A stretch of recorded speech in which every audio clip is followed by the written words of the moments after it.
Hello, everyone, and welcome to a short episode of Trek Canon. This is kind of gonna be a rant because I was thinking about this whole Chromium thing, man, and I just gotta talk about it because the more I try to get into it, the more I can't wrap my head around it, right? So the first time that a cloaking device was featured in Star Trek canon, I believe was the episode Balance of Terror. All right. It was also the first time we get to see a Romulan. Now, if you guys remember in my video review of First Contact, I explained that the Romulans and the Klingons were allies and they shared the cloaking technology. Now, for 60 years, almost 60 years, right?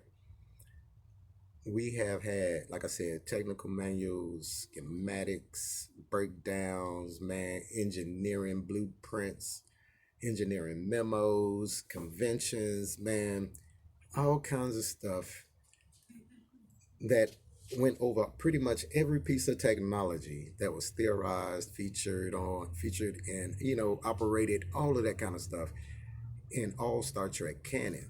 Now, way back when I started this channel, video number one, I explained that I would only talk about things that were canon.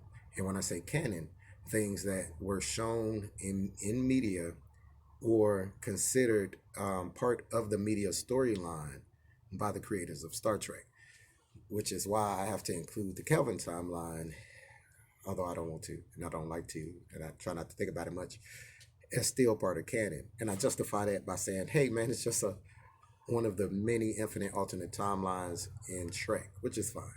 So, this Commerium and Chrono Crystals.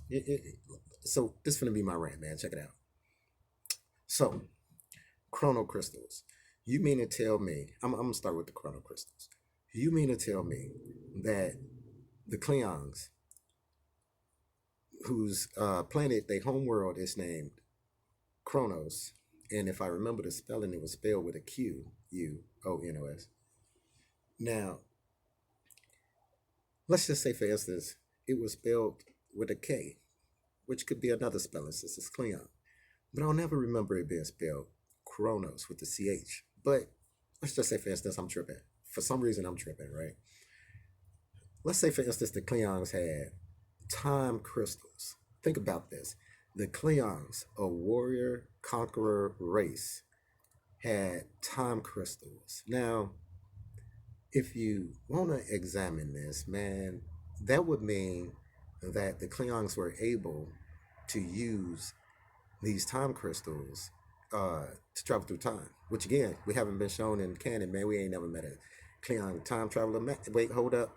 Alexander was the only Klingon time traveler. And he needed an outside device. It wasn't something that he used from the Klingon Empire, man.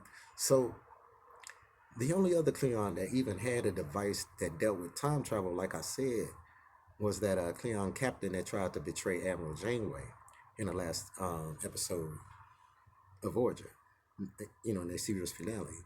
So I'm thinking that if the Klingons had that ability, they would have took over the Federation, they would have took over the Vulcans, they would have took over Andorians, the Tellarites, everybody, man. They would have expanded their empire to such a degree and to such levels of power, man. And if they had time crystals, man, like, okay, let's say for instance, they didn't know how to use them, they didn't know nothing about them, but that wasn't what was talked about in Discovery. That it was something like it gave the appearance that they knew what these things was. You know what I'm saying? So now Chimerium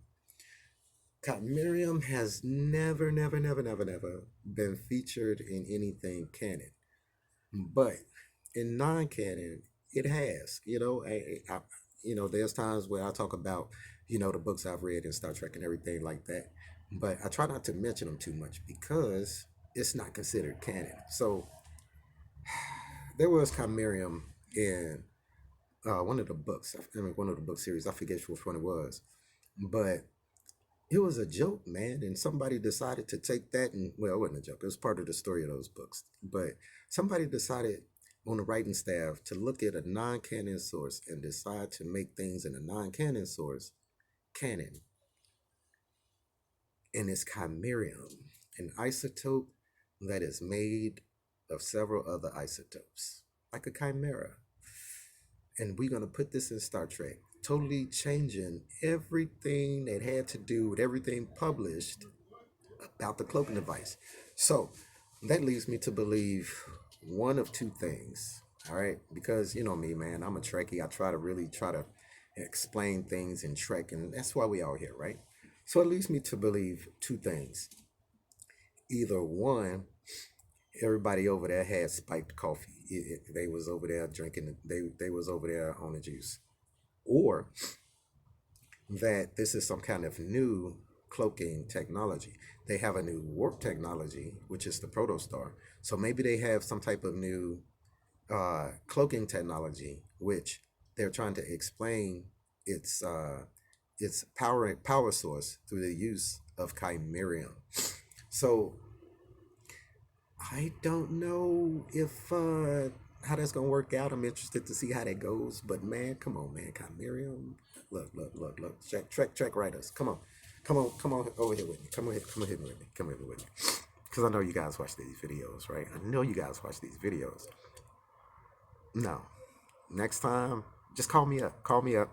Matter of fact, call up one of the many experts, actual experts in Star Trek canon that do YouTube videos. Man, it's a lot of us. Just look at somebody's video and just be like, all right, we're gonna do either that storyline, have that idea. You know, I think you'll come out a little bit more successful. But that's my rant on Commerium and Chrono Crystals from the Klingon homeworld. Like, anyway, that's my rant. Y'all be cool, man. Y'all stay cool. Peace, recycle, and say the whales, man. I'm gonna go back to thinking about this because this is interesting.